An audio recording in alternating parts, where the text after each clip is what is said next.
Is Amon-Ra St. Brown a locked-in wide receiver one now every single week? And is the big performance we saw from Rashad Bateman last week, is that going to be sustainable moving forward? We're going to talk about all that and more in our top 36 wide receiver rankings to get you ready for week 3. Let's ride.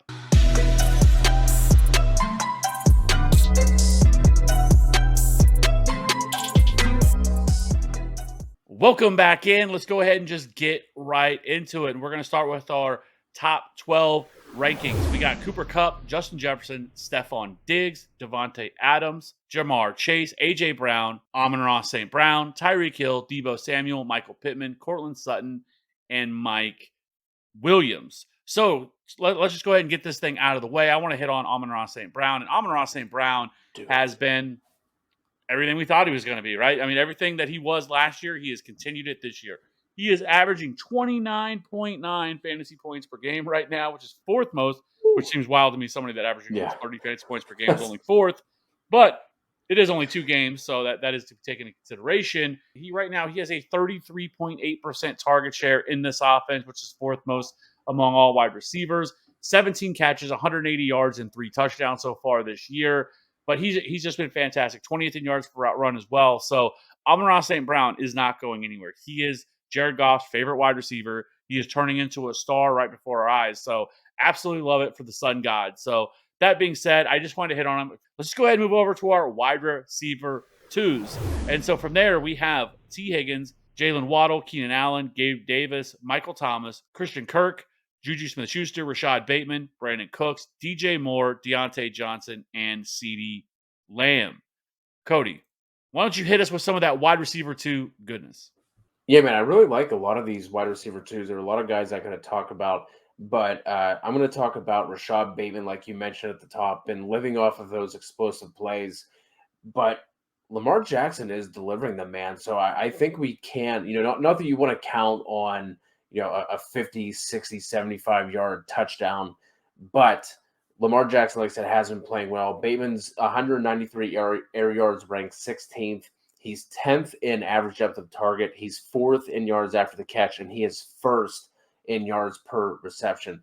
Going up against the Patriots this week is a little shaky because we know how Bill Belichick, game plans every week and all that stuff. But like I said, Lamar's been playing really well. He actually ranks 1st in the league in adjusted net yards per pass attempt. He's 3rd in passer rating behind Mahomes and Josh Allen, and he is 2nd in completed air yards per pass attempt behind only Josh Allen. So, like I said, you don't want to bank on these massive, 75-yard touchdown plays. But with the way that Lamar is playing, the Patriots defense, I don't think is as big of a deal as it's been in years past. And then outside of Mark Andrews, you really don't have a lot going on. So I really like Bateman as a wide receiver 2 for your week 3 lineups.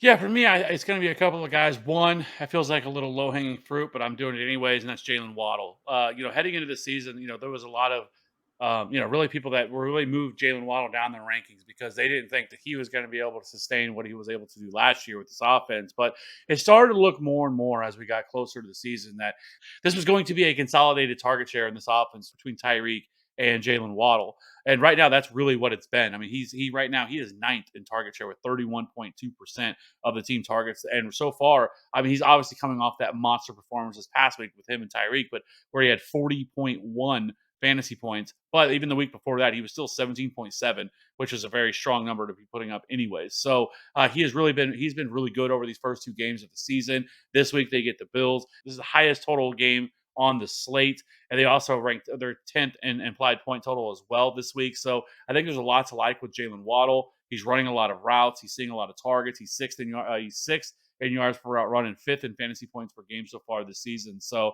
and then the other guy I want to hit on is Juju Smith-Schuster. This is a really good matchup for the Chiefs this week, going up against the Colts on the road. The Colts really have just not looked very good so far this year. They've dealt with some injuries. I do think Michael Pittman should be back this week, but they're missing some pieces along their defense as well. But Juju Smith-Schuster has been eating so far this year against zone coverage. And we know the Colts run a lot of zone coverage here. And so if that's going to keep going, then I think that Juju Smith-Schuster is going to get more involved back in this offense. Last week, it was much more of the MVS and McCole Hardman and Juju just didn't get as many opportunities. But that defense that they were facing in the Chargers is one of the best in the league. A lot of familiarity with this Chiefs offense and how they like to do things. So it didn't really surprise me that he wasn't as good. But I do think he bounces back in a big way this week. So those are the two guys that I want to hit on. Let's wrap this thing up and let's talk about some of our wide receiver threes. We have Marquise Brown, Jerry Judy, Allen Robinson, Terry McLaurin, Drake London, DK Metcalf, Brandon Ayuk, Curtis Samuel, Devontae Smith, Adam Thielen, Elijah Moore, and Darnell Mooney. Just barely, so sad to see it. Just barely hanging on, just hanging on by a little thread. He's just hanging there, a little thread. He's like, no, come on, Justin, lift me up. That's what he's doing right now. And so, uh, but to Cody, I whenever I pulled up the show sheet and I saw who you had him, I was like, damn it, he got him first. Those I really was going to talk about Brandon Ayuk, but wax poetically about your two wide receiver threes you want to hit on. Kind of thought you might go there, but that's what happens when you take the sun god away from me. First, let's kick it off with Devonta Smith. After giving us a donut in week one, Smitty rewarded the patient fantasy managers who went back to him in week two, caught all 7 of his targets for 80 yards. This Eagles offense is just on fire right now. Jalen Hurts looks like he's taking that step forward like a lot of people were hoping he would. And then the Eagles get a divisional matchup against Washington this week. And the Commanders have given up the 6th most half PPR fantasy points per game to the position. They rank 20th in pass DVOA. So I'm going back to him as a solid wide receiver 3. And obviously, if he can find the end zone, that's going to completely flip his week. And then the guy that you were just mentioning, Brandon Ayuk. Listen, Kev, me and you, we both loved Trey Lance for his fantasy upside, but there's no doubt that at this point of their careers, that Jimmy G is the better passer, right? Last week, Ayuk saw 8 targets, and I think we see him and Jimmy G pick up where they left off in the second half of last year. Debo's kind of going back into that wide back, whatever role that they're calling it, even though that we heard during the offseason with all those contract disputes that's not how he wanted to be used. Well, it's how he's being used again. Especially with the questions and the issues that they are having at running back at the time. So we talked about this last week. Whenever you're setting your lineups and you're looking in your app and you see like the red next to this matchup with Denver, then you see that they've given up the least fantasy points per game to position. Pump the brakes.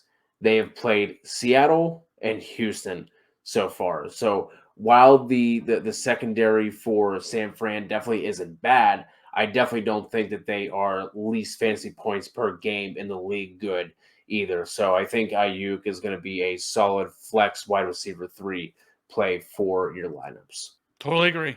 Could not agree more.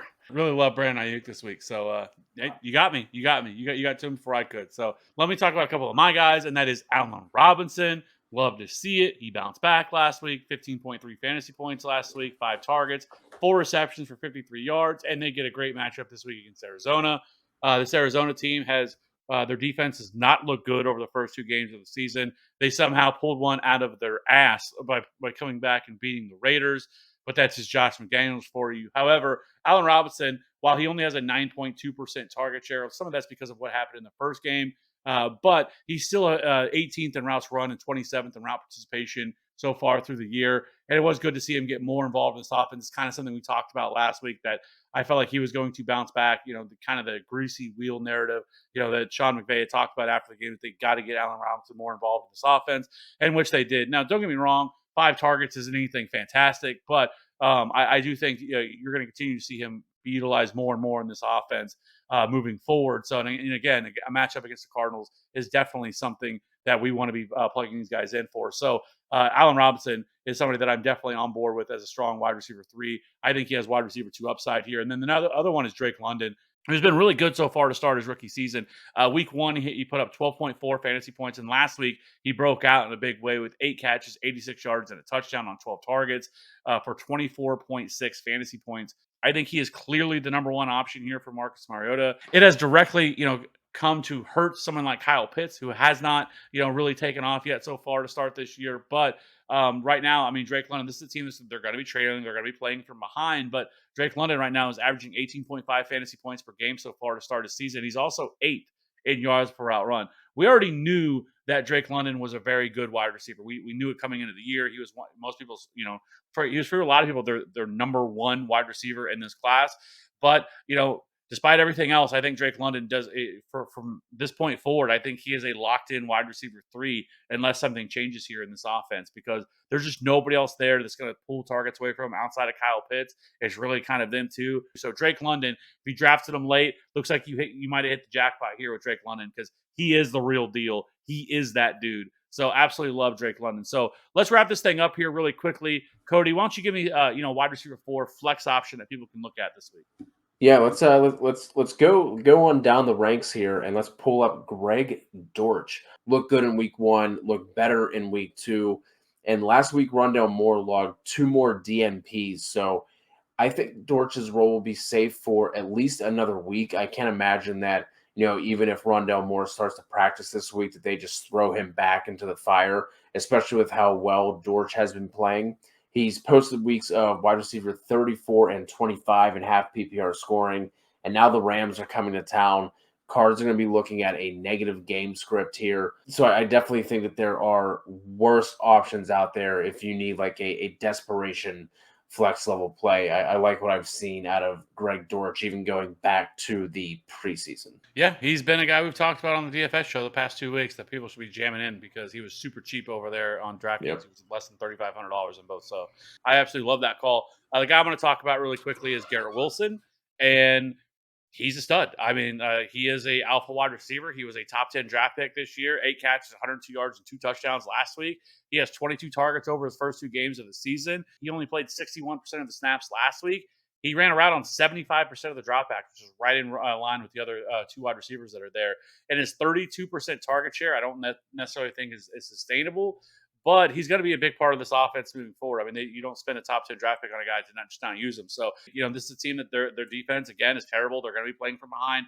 They're going to have to always be throwing the ball. This is a decent matchup against Cincinnati. We'll see if Cincinnati can get back on track because they are 0-2, and just really their offense has looked absolutely lost right now so far to start this season. So Garrett Wilson, I think he's the number one waiver ad this week if you added him, and I think you can go ahead and just plug him right into your lineup if you want to as a flex option this week. That being said, I appreciate everybody checking out the video. Be sure to tune in tonight when we go live every single Wednesday. We answer every single question in the chat. I think last week we went for almost 3 hours. So, that's what we're here for. We're trying to help you guys out, get you guys ready. If you started 0-2, come in. We'll look at your team. We'll see what we can do. Maybe we can make some improvements, do some start-sit stuff. So be sure to check in with us for that. But like I said, hit that like and subscribe button for future content. We will see you on the next one.